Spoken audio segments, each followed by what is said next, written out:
a widely planted Hungarian white producing soft, unexciting, frequently blended whites. Eger is one of the smaller Hungarian wine growing regions in the northeast of Budapest. So totally young wine, of course, 2024 vintage. We see it's fairly pale. We have a whole network of cellars connecting all the different wineries with each other.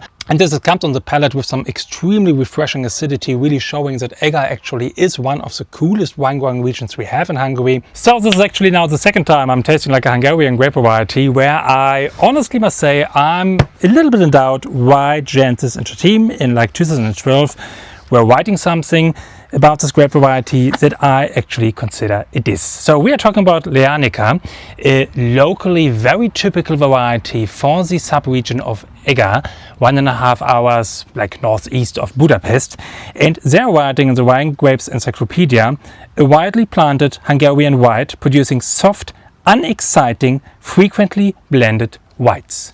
Well, this might have been true throughout history and a lot of times in the recent decades, but I want to show you in this video actually that there are producers in the Eger region that take Leányka absolutely serious and produce outstanding wines of it. Stay tuned. But first and foremost, maybe a quick introduction where we are. We are in Eger. Eger is one of the smaller Hungarian wine growing regions in the northeast of Budapest, a region that is extremely known for exciting history. We go back to the year 1552 when Eger has been under siege by the Turks actually, and a local red wine blend called the Egri Csillag, the bull's blood blend. That is a red wine, very heavy usually in style, heavily oaked, based on local grape varieties like Kadaka, Kek Frankos, some international varieties too. And the Turks have been convinced in 1552 when they were sieging the city of Eger and seeing all the people living here drinking this red wine the whole time, that they were drinking the blood of bulls. And that was the reason that the Turks at some point of time said, no, we cannot attack the city. If those people there are drinking the blood of bulls, we will never be successful with our attack. So a little bit of history in Eger, definitely beautiful small little town, 1.5 hours out of Budapest. You can visit the castle, beautiful minaret, beautiful wine culture.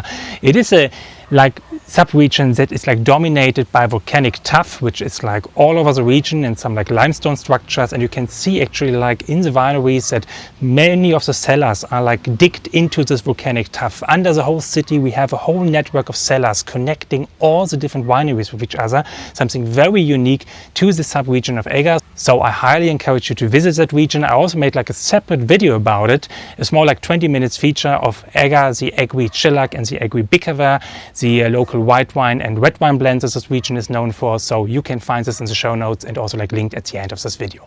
But let's go back to Leányka. So Leányka, and I have here a beautiful example by producer Tóth Ferenc, who is a local top producer from the region of Eger.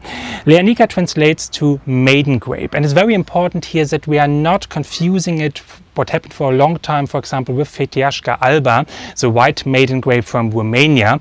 This is a little bit confusing with the Romanian Fetească grapes, because Fetească also means maiden, and we will talk about this a little bit more in depth within the next weeks when I'm going to Romania and taste all those Fetească varieties.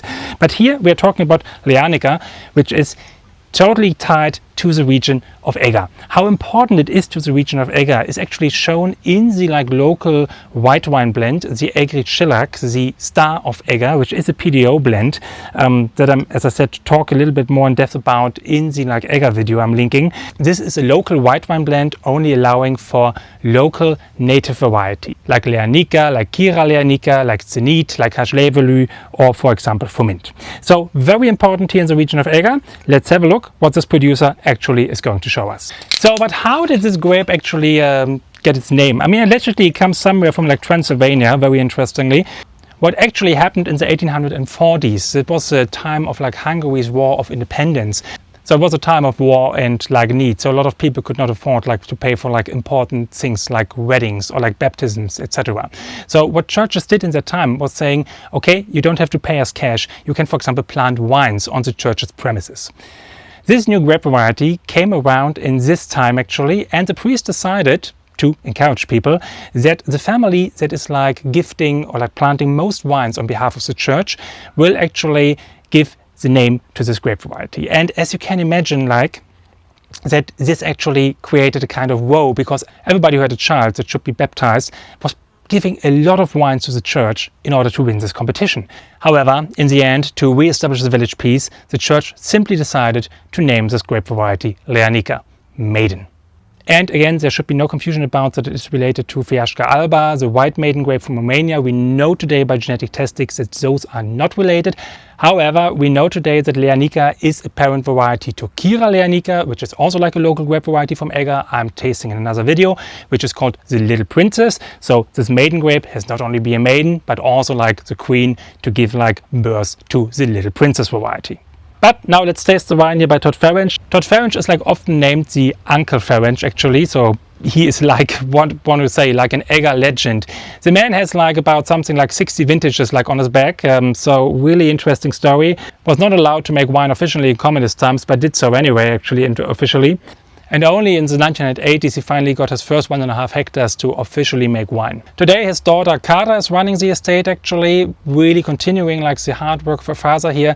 And Leányka is definitely a grape variety that this estate is taking very seriously, especially given, again, when we had the definition here from Francis Robinson, Julia Hardy and José Villamot, which actually were labeling it like an unexciting variety. So totally a young wine, of course, 2024 vintage. We see it's like fairly pale, like a little bit of lemonish hints, but greenish, maybe a bit greenish and pale actually in color. And yeah, light and refreshing in the nose, straightforward acidity, florality, lemon zest, some lime touch actually even to it. Really peachy, like sour peach, but also like some nice apple and pear dimension here. Really fresh, delightful white wine with some good structure, some good backbone. We even have something like herbal, maybe something minty here actually, that gives it like a little bit more substance and depth. Very beautiful example. Clearly steel tanks. This have not seen any oak at any point of time. And this comes on the palate with some extremely refreshing acidity, really showing that Eger actually is one of the coolest wine growing regions we have in Hungary. Together with the limestone and the volcanic tuff soil, here winemakers have an extremely good possibility to bring out acidic freshness in their white wine. So is this a boring grape variety? I definitely do not think so, especially at the price point. I mean, this wine costs here in Hungary like something about 6 to 8 euro bought at the producer's like premises. This is extremely good value for money white wine, extremely good work here by Tóth Ferenc. I have to say it's delightful, it's fresh.